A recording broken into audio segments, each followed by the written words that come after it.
How to join curves in Affinity Designer, PC or Mac. Key thing is, go to the Layers panel and select both the curves.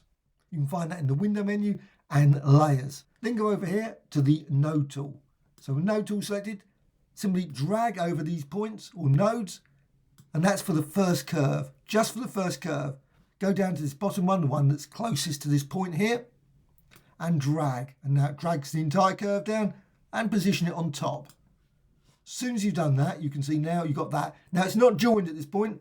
What you need to do next is select all of those curves, both of them, they're both selected there as well.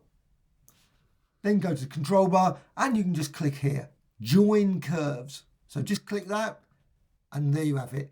It's all one curve now. So if I just go down here with the node tool, I can drag this around and move it backwards and forwards. Now I can do the exact same game with this. So I've got this design, hold down the Alt or Option key to duplicate the design or create another curve. And you can resize it, rotate it. Again, exactly the same as before. Select both the curves, so both are selected. Go over to the node tool and now just select all these nodes here. Again, just use the drag or select, of course, just to select them all. And then just drag this over. And as you do that, you see it, as soon as it clicks onto there, you've done that. Again, select all of them.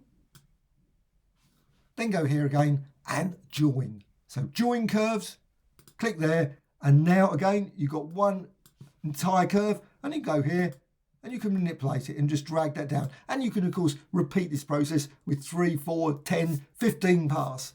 I hope you found this tutorial of interest. Any questions, please let me know in the comments below. Always great to hear from you. Thank you much.